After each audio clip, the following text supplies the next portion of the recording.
Vasco da Gama was Vasco da Gama. Vasco da Gama. Vasco da Gama 17 मई साल 1498 को वर्तमान केरल के कालीकट तट पर कुछ नाविकों ने कदम रखा, जिसका नाम था वास्को डी गामा। ये एक खोजी नाविक थे। उनका जन्म 1460 में पुर्तगाल में हुआ था। वे पहले व्यक्ति थे जिन्होंने अफ्रीका महाद्वीप का चक्कर लगाकर यूरोप से भारत पहुंचने में सफलता हासिल की थी। वास्को डी गामा का बचपन साइनस नाम के कस्बे में बीता था, जो कि समुद्र के किनारे पर स्थित था। इनके पिता वहां के राजा के लिए काम किया करते थे। इनका मुख्य काम राजा के लिए टैक्स वसूलना था। इनके भाई भी अपने पिता के काम में मदद किया करते थे और 1481 से वास्को डी गामा खुद अपने पिता के काम में हाथ बटाने लगे थे। उसे समय स्पेन और पुर्तगाल देशों में पैसे कमाने का मुख्य तरीका समुद्र जहाजों से दूसरे देशों में बिजनेस करना होता था। भारत के मसाले यूरोप में बहुत ज्यादा लोकप्रिय थे, लेकिन उसे समय यूरोप वासियों को भारत जाने वाली जिस इकलौते रास्ते के बारे में पता था वो जमीन से होकर जाता था। ये रास्ता राजनीतिक मुश्किलों से भरा होने के साथ साथ काफी खर्चीला और खतरनाक भी था। पुर्तगाल के राजा का विचार था कि अगर वो समुद्र के जरिए भारत जाने वाले रास्ते के बारे में पता लगा ले तो वे यूरोप में मसाले के व्यापार से काफी ज्यादा अमीर बन सकते हैं। माना जाता था कि वहां से पूर्व की ओर जाने वाले जहाज भारत पहुंच सकते थे। राजा द्वारा वास्को डी गामा को कुछ जहाजों और आदमियों के साथ केप ऑफ गुड के रास्ते से भारत जाने वाले रास्ते को खोजने के लिए कहा गया।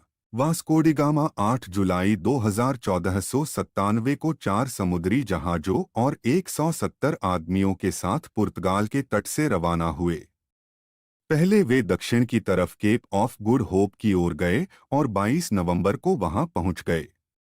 इसके बाद वे अफ्रीका के तट के साथ साथ उत्तर की ओर बढ़े और रास्ते में व्यापारिक बंदरगाहों पर पड़ाव डालते गए। 14 अप्रैल 2498 को मालिंदी बंदरगाह पर पहुंचते पर उन्हें वहां के एक स्थानीय नाविक से भारत की ओर जाने वाली दिशा के बारे में पता चला। इसके बाद मानसून हवाओं की सहायता से वास्को डी गामा का खेमा भारत की ओर चल पड़ा और 20 मई 2498 को भारत के केरल राज्य के कालीकट नामक स्थान पर अपने कदम रखा। इस तरह से वास्को डी गामा को भारत पहुंचने में लगभग 10 महीने का समय लगा।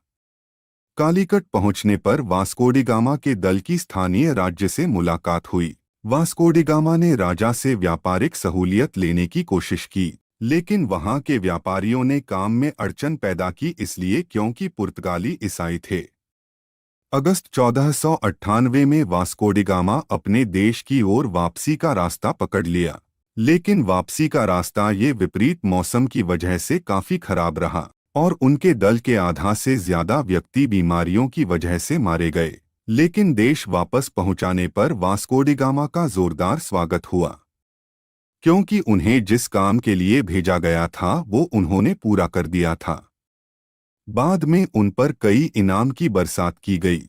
इसके बाद वास्को डी गामा को भारत जाने का 2 बार और मौका मिला।